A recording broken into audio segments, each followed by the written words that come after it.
அப்போ நீங்கள் 3 கடவுள் கும்பிடல, நீங்கள் 3 நபர்கள் அடங்கிய ஒரு தன்மை உள்ள கடவுளை கும்பிடுறோம்.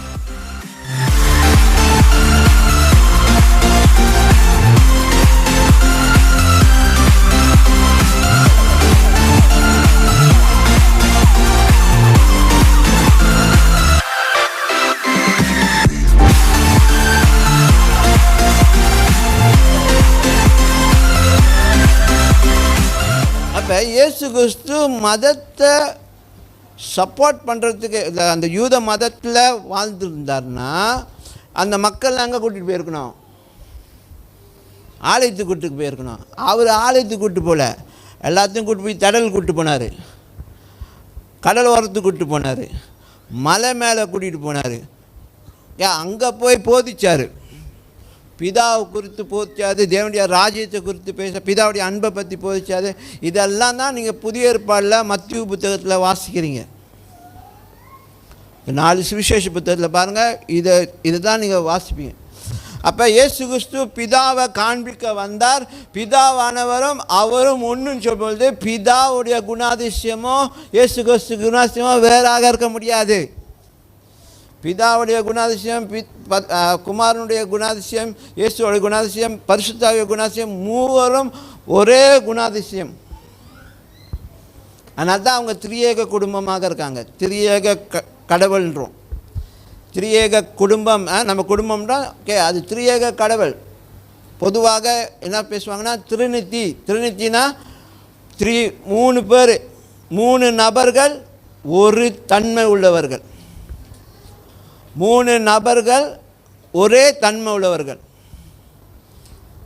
இயேசு கிறிஸ்து பாவத்தை வெறுத்தானா பிதாவும் பாவத்தை இருப்பார், பரிசுத்தாவும் பாவத்தை இருப்பார்.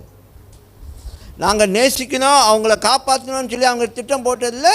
அது அவங்க 3 பேர் தான் திட்டம் போட்டாங்க. உலகத்தை படைக்கும் போது அவங்க 3 பேர் தான் திட்டம் போட்டாங்க. வாங்க நம்ம மனுஷனை நம்முடைய சாயலில் படைப்போம். வாங்க அங்கே தண்ணி ஒரு கடவுள் பேச முடியுமா? ஒரே கடவுளாக இருந்தால் நான் கடவுள் அப்படின்னு சொல்லி அவர் பேசியிருப்பார். ஆனால் இங்கே என்ன சொல்கிறாரு, நீங்கள் வாசிங்க 1:27, ஆதியாகமம் 1:27 சொல்கிறாரு, வாருங்கள் நாம் மனுஷனை நம்முடைய சாயலில் படைப்போம், நம்முடைய ரூபத்தை போல ஆணும் பெண்ணுமாக நாம் சிருஷ்டிப்போம். அப்போ நாம் என்றால் ஒரு கடவுள் இல்லை. 3 நபர்கள், 3 நபர்கள், அந்த அவங்க தன்மை தான் ஒரு கடவுள். பாருங்க, நல்லா புரிஞ்சுங்க. 3 நபர்கள் அவங்கக்குள்ளே இருக்கிற அந்த ஒரு ஒத்துமை, அந்த தன்மை இருக்குல்ல, அதுதான் அந்த கடவுள்துவத்தை காமிக்குது. காட் ஹெட் கும்பிட்றீங்களா? இல்லை, அவர்கள் 3 ஆனால் அவங்களுடைய அந்த தன்மை தான் அந்த கடவுள். Unity in their nature. The unity of their nature is what we call God. One God. அப்போ நீங்கள் 3 கடவுள் கும்பிடல, நீங்கள் 3 நபர்கள் அடங்கிய ஒரு தன்மை உள்ள கடவுளை கும்பிடுறோம். அப்படின்னா அது ஒன்று தான்.